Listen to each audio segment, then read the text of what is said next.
नमस्ते, मैं doctor Zubair Khan, assistant professor geography, government college Bundi. आपका स्वागत करता हूं बीए पार्ट प्रथम वर्ष भूगोल की कक्षा में। इस कक्षा में हम भूगोल के द्वितीय प्रश्न पत्र राजस्थान भूगोल का अध्ययन करते हैं। आज इस कक्षा में हम पारिस्थितिकी संकट के बारे में अध्ययन करेंगे। पहले देखते हैं कि वास्तव में पारिस्थितिकी संकट होता क्या है। पर्यावरण ह्रास का सीधा प्रभाव पारिस्थितिकी पर पड़ता है। अब बात आती है पर्यावरण ह्रास क्या होता है। वास्तव में जब पर्यावरण की गुणवत्ता में गिरावट आती है, उसमें कमी आती है, तो हम उसे क्या कहते हैं? हम उसे कहते हैं पर्यावरण ह्रास हो गया, जिसका सीधा प्रभाव पारिस्थितिकी पर पड़ता है। अब यहां हम ये जाने कि वास्तव में पारिस्थितिकी होती क्या है।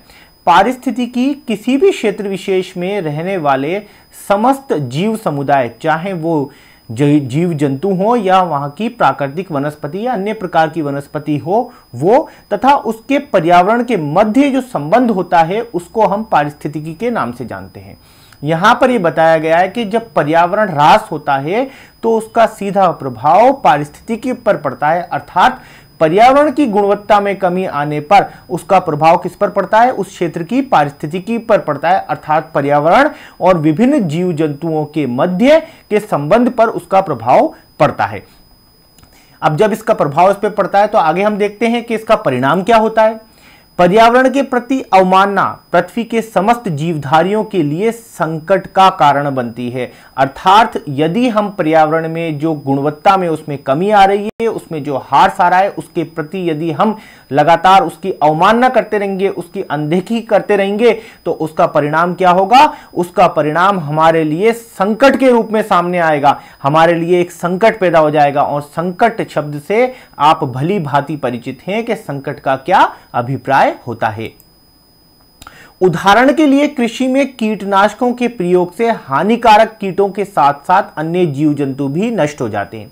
जैसा कि वर्तमान समय में हम देख रहे हैं कि वर्तमान समय के अंदर हम अधिक से अधिक उत्पादन प्राप्त करने के लिए, अधिक लाभ प्राप्त करने के लिए विभिन्न प्रकार के कीटनाशकों का और उर्वरकों का प्रयोग कर रहे हैं। निसंदेह उन कीटनाशकों से कृषि में लगने वाले हानिकारक कीट तो नष्ट हो ही जाते हैं, पर साथ ही साथ विभिन्न प्रकार के कई जीव जंतु जो हमारे लिए अत्यंत लाभदायक है, और न केवल हमारे लिए अपितु इस सृष्टि के लिए, इस पर्यावरण के लिए अत्यंत लाभदायक है, उनका भी नाश हो जाता है, वो भी समाप्त हो जाते हैं इन कीटनाशकों के कारण। मृदा में घुलित ये कीटनाशक वर्षा जल के साथ जलाशयों में पहुंचते हैं। जलाशयों के पारिस्थितिकी तंत्र के समस्त जैविक घटक इससे प्रभावित होते हैं। प्रदूषित जल से प्रभावित मछलियों को भोजन के रूप में प्रयुक्त करने वाले जंतु व मनुष्य के स्वास्थ्य पर भी बुरा प्रभाव पड़ता है। अब जिन कीटनाशकों का प्रयोग कृषि के अंदर विभिन्न हानिकारक कीटों को नष्ट करने के लिए किया जाता है, वो केवल वहीं तक सीमित नहीं रहते, अभी तो वहां पे मृदा में उपस्थित जीवों को तो वो मार ही देते हैं, साथ ही साथ वर्षा जल के साथ ये अत्यंत घातक कीटनाशक जलाशयों में पहुंच जाते हैं। जलाशयों में पहुंचने के बाद ये वहां के पारिस्थितिकी तंत्र को खराब करते हैं, वहां पर विभिन्न प्रकार के जीवों को ये खत्म करते हैं, और इनसे जो मछलियां दूषित, प्रदूषित या विषाक्त हो जाती हैं, उन्हें हम विषाक्त भोजन के रूप में विभिन्न जीव जंतुओं के साथ मनुष्य भी ग्रहण करता है, और यह हानिकारक पदार्थ उनके शरीर में पहुंच जाते हैं। और पहुंचने के पश्चात आप जानते हैं विभिन्न प्रकार की प्राण घातक बीमारियों को जन्म देते हैं, जिसका आप आगे चलकर अध्ययन करेंगे। इस प्रकार जल, वायु या मृदा के द्वारा या प्रदूषण से अंततः पारिस्थितिकी संकट उत्पन्न होने लग जाता है। पारिस्थितिकी संकट पारिस्थितिकी असंतुलन का परिणाम होता है। मानवीय या अन्य कारणों से जब प्राकृतिक पर्यावरण या प्रकृति के किसी एक घटक की मात्रा में उसके मौलिक अनुपात से अधिक कमी या वृद्धि हो जाती है, तो इसके परिणाम स्वरूप अन्य घटकों में भी संतुलन बिगड़ जाता है। अब आप देखते हैं कि पर्यावरण के अंदर विभिन्न घटक एक दूसरे को प्रभावित करते हैं, एक दूसरे के साथ उनका आपसी संबंध होता है, उनकी अंतःक्रियाएं होती हैं, और पर्यावरण को संतुलित बनाए रखने के लिए प्रत्येक घटक का अपनी निश्चित मात्रा में होना आवश्यक है।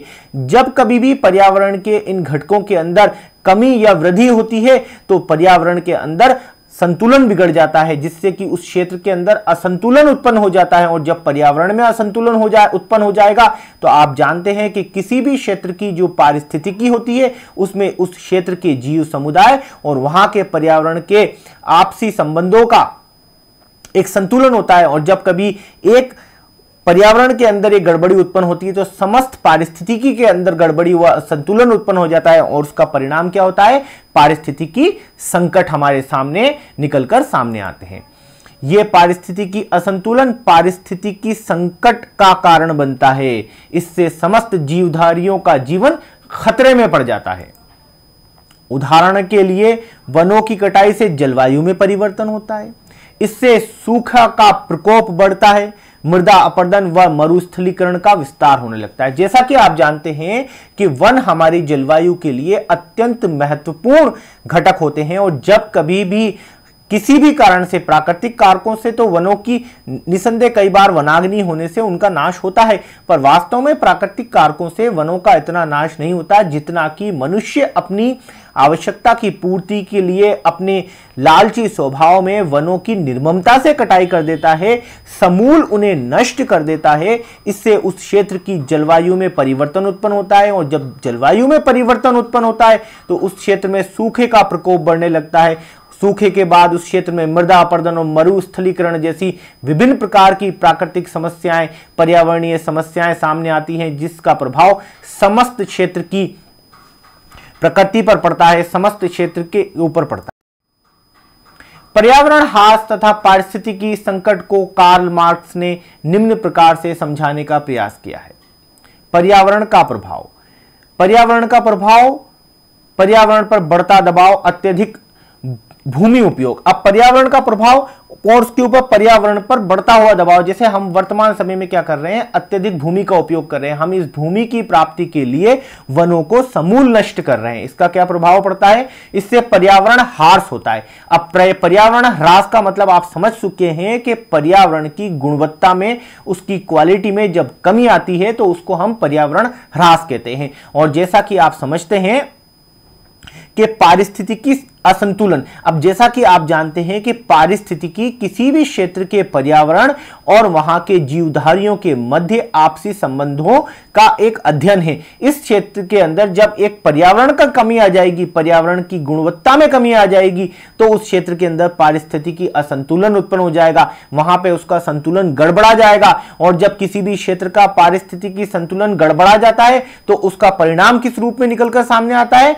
उसका परिणाम निकलकर सामने आता है पारिस्थितिकी संकट। और संकट का अभिप्राय आप जानते हैं, संकट का तात्पर्य अपने आप में एक खतरा है। उस क्षेत्र की पारिस्थितिकी के ऊपर एक खतरा उत्पन्न हो जाता है, एक संकट उत्पन्न हो जाता है। और यह सब प्रक्रिया कहां से शुरू होती है? पर्यावरण के प्रभाव के बाद जब पर्यावरण ह्रास उत्पन्न होता है, पर्यावरण की गुणवत्ता में कमी आती है। अब पर्यावरण की गुणवत्ता में किस प्रकार से कमी आ सकती है और इसका परिणाम क्या हो सकता है? पर्यावरण की गुणवत्ता में कमी आने के कई कारक होते हैं और उन कारकों का हम आगे चल के अध्ययन भी करेंगे। और उसके बाद में पर्यावरण की गुणवत्ता में कमी से जो पारिस्थितिकी असंतुलन उत्पन्न होता है और उसका परिणाम जो पारिस्थितिकी संकट हमारे सामने आते हैं, इस अध्याय में हम खास तौर से पारिस्थितिकी संकट का अध्ययन करेंगे। चलिए देखते हैं कि पारिस्थितिकी संकट किस प्रकार के होते हैं। और इस प्रकार पर्यावरण ह्रास के लिए उत्तरदायी कारक ही पारिस्थितिकी असंतुलन व पारिस्थितिकी संकट का कारण बनते हैं। अब इस चीज को आप बहुत अच्छे से समझ चुके होंगे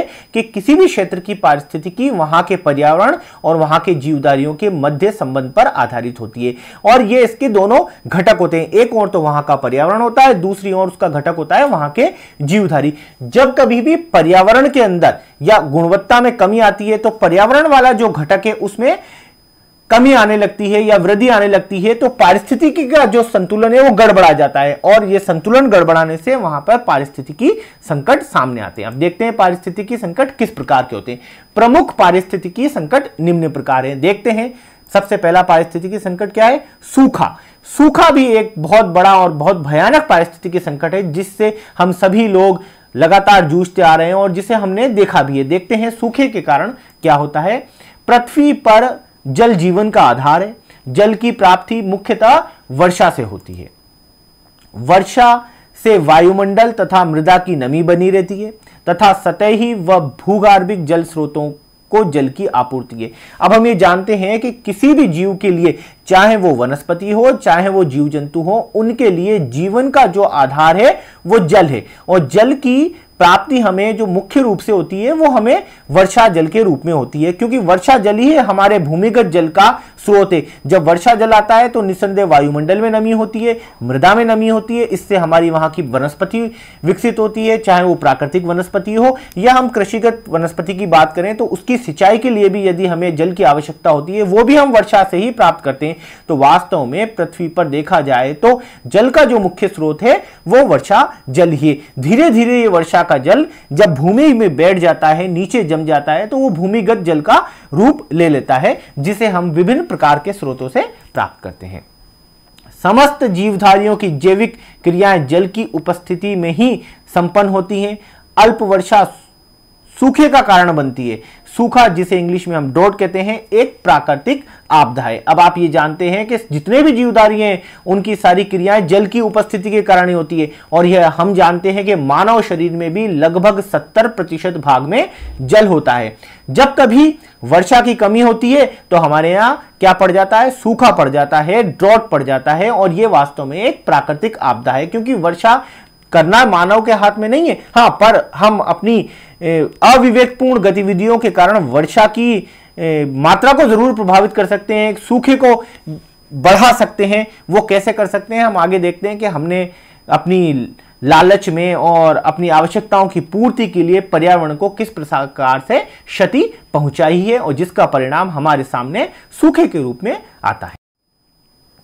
मौसम विभाग के अनुसार जब किसी क्षेत्र में वर्षा सामान्य से 26 से 50% कम होती है तो इसे सूखा कहा जाता है। जब सामान्य से वर्षा 26% से लेकर 50% तक कम होती है तो ऐसी स्थिति में उस क्षेत्र में क्या घोषित कर दिया जाता है? सूखा घोषित कर दिया जाता है। उस क्षेत्र में को सूखाग्रस्त क्षेत्र के रूप में मान्यता दी जाती है या इंगित कर दिया जाता है। तथा इससे भी कम वर्षा होने पर उस क्षेत्र में भयंकर सूखा या अकाल घोषित कर दिया जाता है। यदि 26% से कम वर्षा होती है, 25% से कम वर्षा में कहूं होगी, तो उस क्षेत्र के अंदर अकाल की परिस्थितियां घोषित कर दी जाएगी। भयंकर सूखे को अकाल की संज्ञा दी जाती है। किसी क्षेत्र में सूखे की पुनरावृत्ति होने पर इसकी भयावहता बढ़ जाती है। जब किसी क्षेत्र में सूखा बार बार पड़ता है, पुनरावृत्ति का तात्पर्य है जैसे एक वर्ष वर्षा कम हुई तो उस क्षेत्र में सूखा पड़ गया, मान लीजिए कि अगले साल भी वर्षा कम हुई तो सूखे की पुनरावृत्ति होगी, तो पिछले साल भी सूखा था, इस साल भी सूखा हो गया तो उसकी स्थिति गंभीर हो गई, अगले साल फिर सूखा पड़ गया तो ये तो बहुत ही ज्यादा गंभीर स्थिति हो जाती है। तो इस प्रकार से जब सूखे की पुनरावृत्ति एक क्षेत्र में लगातार बार बार होती चली जाती है तो उसकी भयावहता बढ़ती चली जाती है, क्योंकि सूखा होने पर क्षेत्र विशेष के पर्यावरण को क्षति होती है। और लगातार वो सूखा यदि चलता ही चला जाए, वर्ष प्रतिवर्ष आगे बढ़ता चला जाए, तो पर्यावरण को भयंकर क्षति उत्पन्न हो जाती है। सूखा व अकाल के तात्कालिक व दूरगामी प्रभाव पड़ते हैं। अनावृष्टि के कारण सतह भूगर्भिक जल का अभाव हो जाता है। अनावृष्टि से क्या तात्पर्य है? अनावृष्टि से तात्पर्य है कि वर्षा की जब अल्पता होती है, वर्षा की जब कमी होती है, तो उस को हम अनावृष्टि कहते हैं। और अनावृष्टि के कारण जो सतही जल होता है, सतह पर जो जल मिलता है, उसकी तो कमी हो ही जाती है, साथ ही साथ भूगर्भिक जल की भी कमी हो जाती है, क्योंकि हम ये भली प्रकार से जानते हैं कि सतह का जल ही धीरे धीरे रिस कर जब धरातल के नीचे पहुंच जाता है तो वही भूगर्भिक जल का रूप ले लेता है। जब वर्षा ही नहीं होगी, जब हमारे यहां पर जल सतह पर ही इकट्ठा नहीं होगा, तो धीरे धीरे भूगर्भिक जल का स्तर भी नीचे गिरने लग जाएगा, क्योंकि भूगर्भिक जल के स्रोत रिचार्ज नहीं हो पाएंगे। वनस्पति व प्राणियों का अस्तित्व संकट में पड़ जाता है। आप ये जानते हैं कि पृथ्वी पर जितने भी जीवधारी रहते हैं, चाहे वो वनस्पति के रूप में हो, चाहे वो जंतुओं के रूप में हो, उनके जीवन का आधार जल ही है। और जब जल की कमी होती है तो जल की कमी होने के कारण वनस्पति की मात्रा में कमी आ जाती है, तो वनस्पति की मात्रा में कमी आने के कारण वहां के क्षेत्र के अंदर जीवधारियों की मात्रा में कमी आ जाती है। क्योंकि आपने देखा है, पिछली कक्षा में आपने ये पढ़ा था कि पारिस्थितिकी तंत्र के अंदर विभिन्न प्रकार के जैविक व अजैविक घटक होते हैं, और उसके अंदर जो वनस्पति होती है ये वास्तव में उत्पादक कहलाती है। जब उत्पादक की मात्रा में कमी आएगी तो इसके ऊपर निर्भर रहने वाले प्राणियों की संख्या में भी कमी आने लग जाएगी। कृषि कार्य भी संभव नहीं हो पाता, क्योंकि हम जानते हैं कृषि कार्य के लिए भी हमें जल की आवश्यकता होती है। कृषि के में फसलों को लगातार सींचने के लिए हमें जल की आवश्यकता होती है, और जब जल की लगातार कमी होगी तो हम ना तो मृदा के अंदर नमी होगी, ना वायुमंडल में नमी होगी, और ना ही हमारे पास पौधों को सींचने के लिए जल की प्राप्ति होगी। इस वजह से लगातार कृषि के अंदर भी कमी आने लग जाती है।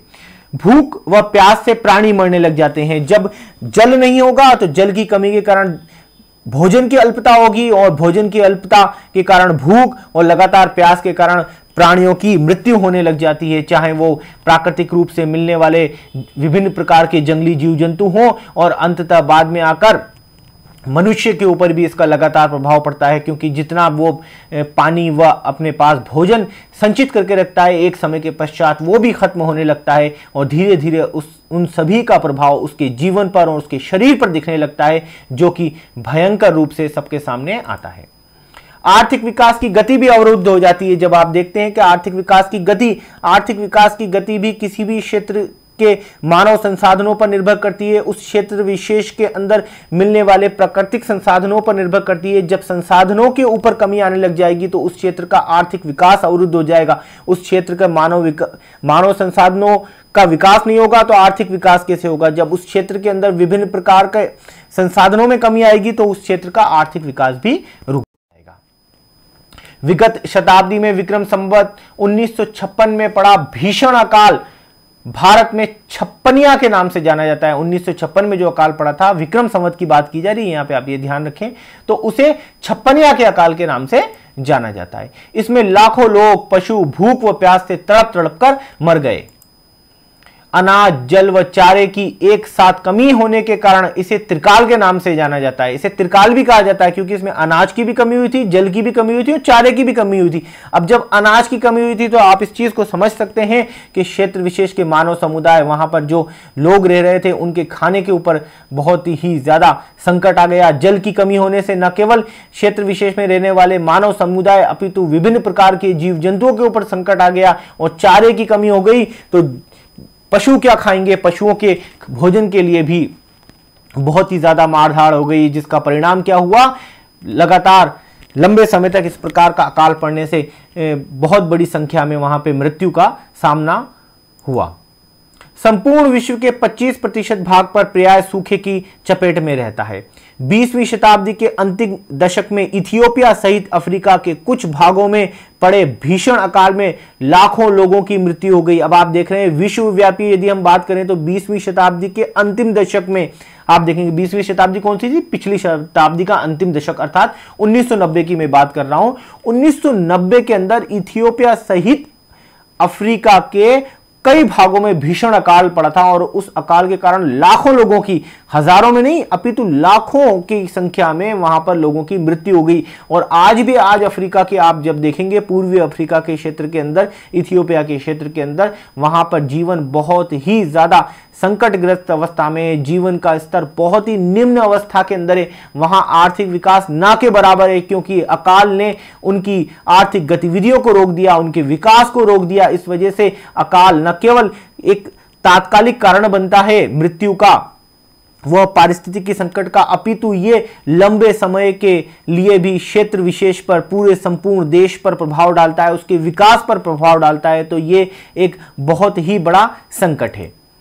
भारत में वर्षा की अनिश्चितता के कारण प्रत्येक वर्ष देश के किसी न किसी भाग में अकाल व सूखे की समस्या बनी रहती है। आप देखते हैं कि भारत एक विशालकाय देश है। भारत के अलग अलग क्षेत्रों में जलवायु भी अलग अलग प्रकार की पाई जाती है। भारत के अंदर जलवायु की विविधता देखने को मिलती है। यही कारण है भारत के अंदर किसी न किसी क्षेत्र में कभी सूखे या अकाल के कारण आप देखेंगे वहां पर लगातार पर्यावरण संकट के रूप में वहां के पारिस्थितिकी जूझती रहती है। इसी तरह भारत की जलवायु इस प्रकार की है कि यदि एक क्षेत्र के अंदर सूखा या अकाल पड़ रहा है तो दूसरे क्षेत्र में आप देखेंगे जल की अधिकता के कारण बाढ़ें आ रही हैं। तो भारत में लगातार इस प्रकार के प्राकृतिक संकट देखने को लेख लिखिए।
असाइनमेंट, इस अध्याय के गृह कार्य के रूप में आपको निम्नलिखित 2 प्रश्नों का जवाब देना है। पहला प्रश्न है पारिस्थितिकी संकट किसका परिणाम है। इस प्रश्न का जवाब आपको अधिकतम 20 शब्दों में देना है।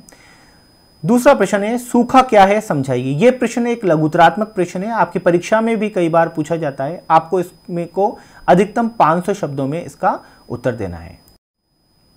धन्यवाद, आपने लोगों ने ये वीडियो अंत तक देखा। जल्दी ही हम अगले अध्याय के नए वीडियो के साथ मिलेंगे।